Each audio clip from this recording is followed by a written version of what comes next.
Welcome back. You're listening to Every Side of Cyber, Data Protection with Zero Trust, sponsored by Raytheon on Federal News Radio, part of the Federal News Network. I'm your host, Jason Miller. My guest today, John DeSimone, the Vice President for Cybersecurity and Special Missions at Raytheon. John, before break, we were getting to understand what data resiliency means, why is it important, how it relates back to cybersecurity. A couple times during the conversation, you brought up the big buzzword Zero Trust, and we defined that a little bit.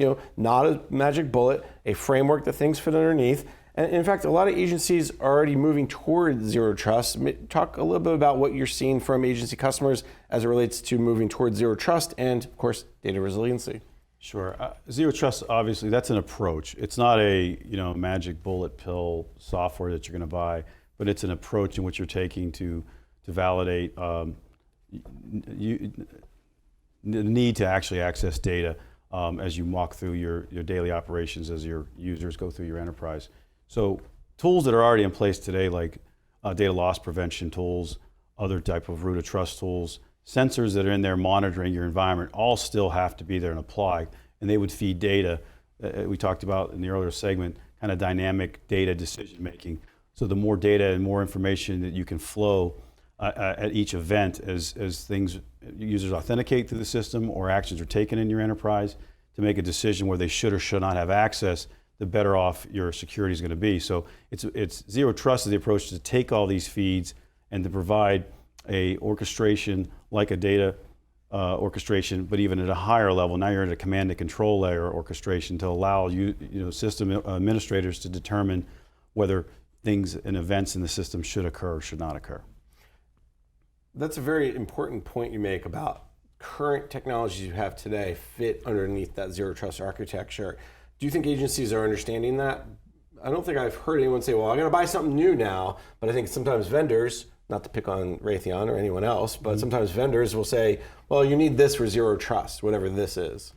Yeah, I'm sure there's people out there trying to sell new products on the Zero Trust's back, but I do think as agencies are going through and understanding it, again, as we talked about, they're fighting the good fight. They're not going to take out the DLP tools. There may be some tools that come out of the network or as you're going forward, but they're looking to build upon what they currently have. There's a huge push I've heard from several different people about tool rationalization, really going in and going, okay, what tools do we need, what tools don't we need? So I think that's maybe where they would come out, because they have 6 DLP tools and they maybe just need 1 or 2. I think, to your point, but I think we'd be more on the edge. I mean, currently, to generalize, we tend to see enterprises throwing tools out for the next fire that comes up. So it's another point solution, it's another sensor. So the enterprise starts to get blanketed with these, and you're really pushing more of the security further out on the edge. So we kind of look at it as they're chasing the endpoints, which we believe is an unwinnable battle with the Internet of Things. So as you're rolling out a Zero Trust approach, an architecture that aligns with that, you can see yourself moving more towards the data side or the enterprise side, and you might not need, you're still going to have endpoint protection, but today you might not need the degree you have because you're comfortable on the risk profile at the back end. I'm going to borrow that. Chasing the edge is an unwinnable battle. That's a good line.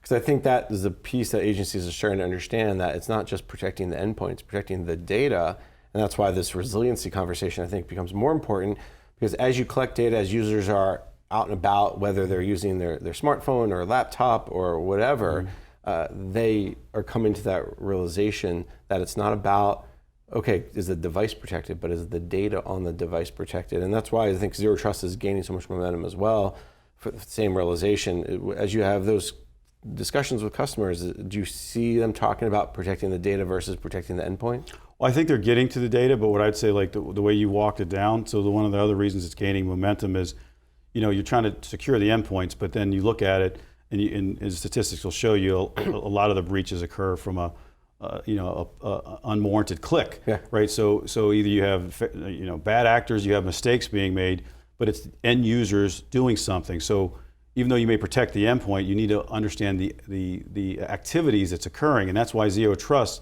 really digs into what is the person doing at each step, or what is the system that's accessing data doing at each step, so you can validate it to make sure that it meets the profile that it should from a security posture. And if it doesn't, you can flag it, even though it might have had valid credentials or the person might have had valid credentials as they access the network. And that's, you see breaches of whether it's Office of Personnel Management or the most recent Capital One was an insider threat, that if you only have access to certain data, you have read privileges but not write privileges, or you have read and write privileges, or you have no privileges. That's why Zero Trust is so important, because it can stop you at a certain level. Your credentials are only so good. Well, I take it to the next step. Not only your credentials, but you might have the right credentials, but you're accessing data at 8 o'clock at night where your profile says you're usually at office from 9 to 5, and you're accessing systems that you don't normally access on the first of the month. You're accessing them, on August 2nd. And those type of dynamic feeds will flow into a system that says there's a red flag here, and that's when you go to the command and control aspect of this to put the right active defense in place. You've used the term command and control a couple of times. Let's go down that path a little bit, because I think that's something that civilian agencies specifically don't really wrap their head around. It's a very DoD or Intel thing. Why is that idea of command and control so important to this concept of Zero Trust, but also data resiliency? Well, it's, in our view, we look at the enterprise and the cyber domain in the enterprise as a new battlefield. So we're looking to take some of our technology that we deal with in the DoD around command and control and battle management and place it over top of enterprise IT environments to understand really what's happening and how to protect the assets we have, and then making sure that we start to think about things that we can do from an active defense, whether it's dynamic DMZ ring fencing, or whether it's some form of rerouting or honeypots.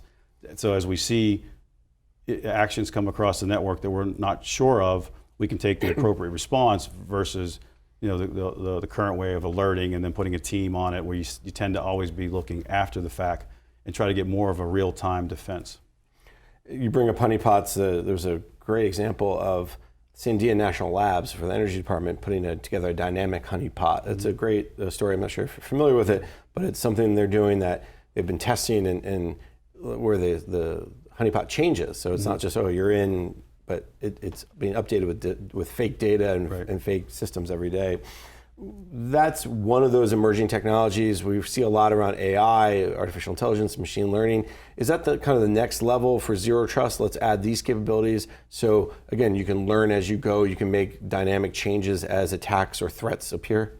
Yeah, absolutely. I mean, we're also dealing with different types of back-end systems and new technologies that allow us to provide fake data if we need to.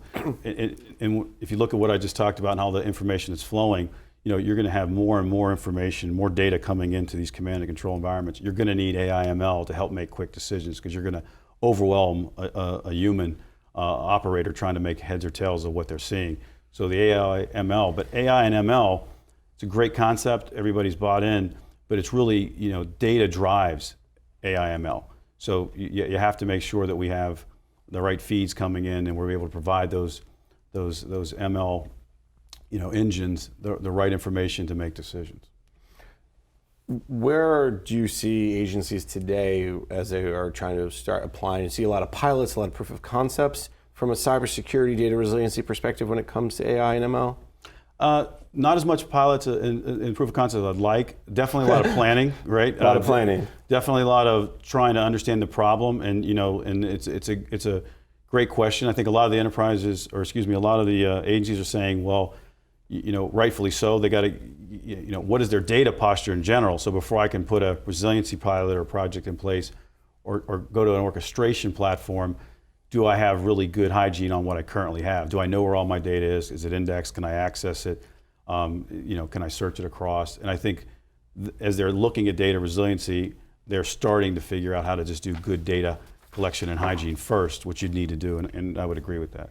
And there's so much data, as we mentioned at the beginning, that it's kind of that never-ending water. You Yes. Take it out of the bucket and more comes in. And more's coming in. One of the other pieces to this discussion I think that we should hit upon is supply chain risk management. We hear a lot about it.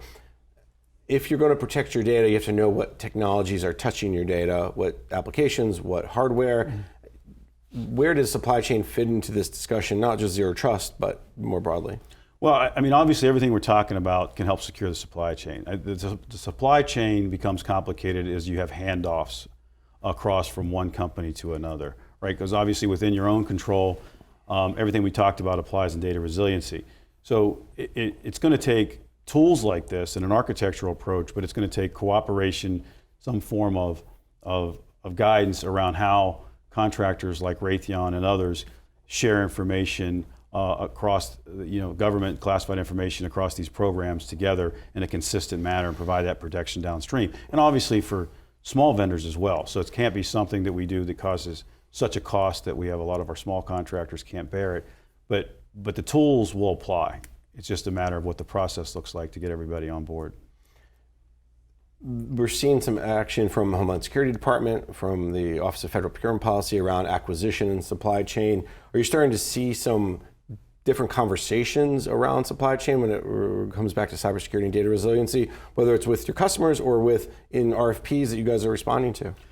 We don't see them so much in RFPs, but there's a lot of conversations, and we've been involved in some. So we see our customers trying to figure out how to secure, the supply chain, what activities should be done first. So we do see a lot of activity around it. We're just not seeing it in RFPs as of yet. And are they asking you questions about your supply chain? How are you guys ensuring that the suppliers you work with are secure? Yeah, they're asking us. They're asking a lot of people in the industry. So they're doing their research, trying to figure out what's going on, what works, what doesn't work, to try to come up with the right approach. It's been impressive just how much the tension around supply chain has risen over the last, I'd say, 18 months or so. I think you'll start probably seeing it in RFPs very shortly, and especially in the world you guys live in, which is a lot of DoD and IC. John, we've had a great conversation. We're just about out of time, but I want to leave the audience with some takeaways. And one of the big things is, where can agencies start when you talk about data resiliency? You mentioned understanding what data you have, understanding where it exists. Is the architecture, is the boring old architecture really the starting point, or where can agencies how can they get this moving more quickly? Well, I mean, obviously it depends on what they've done and where they're at. So, my recommendation would be, get someone to come in and give you kind of an outside perspective, just like you're doing a discovery, to do a health check and ask, the simple questions like, do you understand where all your data is? Do you have policy management around it? Do you have disaster recovery and resiliency planning around all your data? So getting a health check of where you're at and understanding what you find out, how it may impact the mission, and then that'll help prioritize kind of the next step events, because there may be some low-hanging fruit to kind of give mission stability or mission assurance to what the current enterprise is doing, and there may be some long-term things that have to be put in place. And when you've worked with agencies, if there's one big pothole that you see people step into often, anything come to mind that you would say, hey, if there's one thing to avoid, this is it? Not a pothole that can be avoided. A lot of times that what you'll see, even I've seen this down through state and local, is the ownership of data. So a lot of times, understanding who owns what data. So an enterprise's data that they require to do their job sometimes is not their own. So understanding how they share and they interface with other agencies to provide intelligence information or whatever you have, it becomes a complicated factor. So you got to address that head on to make sure you don't protect your data, but the elemental piece that you still need to do your mission is in someone else's area and they don't. I think it goes back to that data health check too. That's a good piece of advice. Unfortunately, that's all the time we have for today. This has been a fascinating conversation. So let me thank my guest, John DeSimone, the Vice President for Cybersecurity and Special Missions at Raytheon. John, thank you so much for your time today. Thanks for having me. I'm Jason Miller, and you've been listening to Every Side of Cyber, Data Protection with Zero Trust, sponsored by Raytheon on Federal News Radio, part of the Federal News Network. For more on this discussion, visit federalnewsnetwork.com and search Raytheon.